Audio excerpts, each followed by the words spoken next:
সবাইকে and welcome back to my new blog. কেমন আছো তোমরা সকলে? আশা করছি সকলেই খুব ভালো আছো। আমিও বেশ ভালো আছি।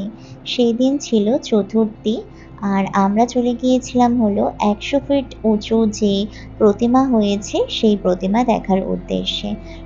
সন্ধ্যা বেরিয়েছিলাম। অবশ্য যাওয়ার প্রথম থেকে কিন্তু আমাদের কোনো রকমেরই কোনো প্ল্যানিং ছিল না। হঠাৎ করেই মনে হলো যাই গিয়ে দেখে আসি, তাই আর কি বেরিয়ে পড়লাম। আর এসে দেখছি এখানে প্রচুর জ্যাম, এই যে প্রতিমাদেরকে নিয়ে যাওয়া হচ্ছে, তো সেই জন্যই আর কি এরকম জ্যাম হয়ে গিয়েছিল জায়গাটায়। তবে ফেরার সময় প্রচুর জ্যামে পড়েছিলাম, সেই সময় আর কোনো ভিডিও ক্লিপ আমি করিনি, তাই আর তোমাদের সাথে শেয়ার করব না। চলো এখন যাওয়া যাক, গিয়ে দেখা যাক কত বড় প্রতিমা হয়েছে, আর সবটা তোমাদের সাথেও শেয়ার করা যাক।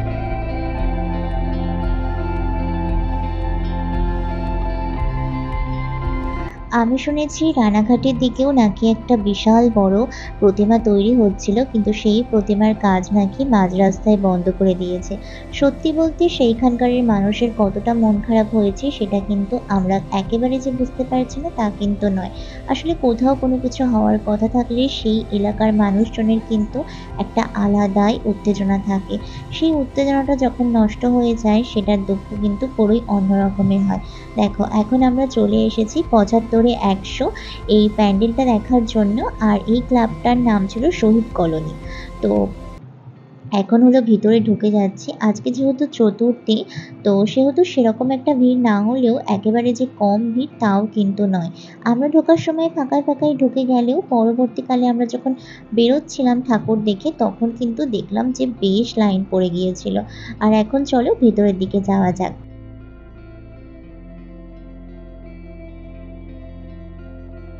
আসলে কি জানো তো, ছোট থেকেই তো ষষ্ঠী থেকে যে পুজো শুরু হয় এইটা জেনে বড় হয়ে এসেছি। আর আমি না এর আগে কোনো বছরই যে পুজোর আগে ঠাকুর দেখার যে ব্যাপারটা সেটা কখনোই করিনি। এই বছরই আমার কাছে প্রথম যে আমি এত আগে ঠাকুর দেখছি। যেমন ধরো দ্বিতীয়ায় গিয়েছিলাম, আবার আজকে চতুর্থীতে এসেছি। তো ওই জন্য যে সাজগোজ করে নতুন জামা পরে যেতে হবে সেই ফিলিংসটা এখনো পর্যন্ত কিন্তু আসছে না। আর এই দেখো দেবীর দর্শন করিয়ে দিলাম, আর এই সাইডে ওদের একটা পুকুর টাইপের এরিয়া ছিল, আর সেই জায়গাটা কিন্তু এমন সুন্দর করে লাইটিং করেছিল। আর দেখো দেবী কিন্তু সত্যিই অনেক উঁচু ছিল, আর এটাই কিন্তু প্যান্ডেলটার থিম ছিল। অবশ্য এটার ভিতরে ঢোকার জন্য জায়গা ছিল, সেখান থেকে ঢুকে গিয়ে ছোট প্রতিমা ছিল যেখানে আর কি পুজো হবে।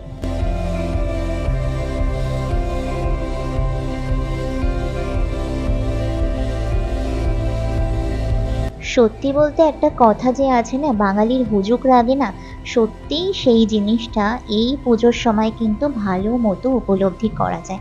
আমরা বাঙালিরা তো এই ৩৬৫ দিনের অপেক্ষাই করি এই কটা দিনের জন্য। সত্যি বলতে এতটা আনন্দ হয় বছরের এই কটা দিন, সেটা না ভাবলে না দেখলে সত্যিই বোঝা যায় না। মানুষ কত রকমের কত কিছু করে, কত সাজগোজ, খাওয়া দাওয়া, ঘোরাফেরা সব কিছু নিয়ে মানুষ একদম মত্ত থাকে। অনেকের তো এমনও আছে নতুন জামা কাপড়ের কোনো বালাই নেই, কিন্তু ঘুরতে কিন্তু তারা একদম দ্বিধাবোধ করে না। আর আমার কাছে এটাই মনে হয় যেন আসল বেঁচে থাকা। বেঁচে থাকতে গেলে শুধু দরকার নিজের মনের জোর। ভালো করে বেঁচে থাকার মান যে এটা হবে যে ভালো খেতে হবে, ভালো পড়তে হবে, এইটা আমার কাছে মনে হয় একদম ভুল ধারণা। ভালো করে বেঁচে থাকার মানে হলো আনন্দে বেঁচে থাকা। তাতে শারীরিক হয়তো একটু কষ্ট হবে, যেহেতু এত ঘোরাফেরা দৌড়ঝাঁপে তো একটু ধকল যাবেই। তবে মানসিক যে অনেকখানি শান্তি পাবে এ বিষয়ে কিন্তু আমি নিশ্চিত।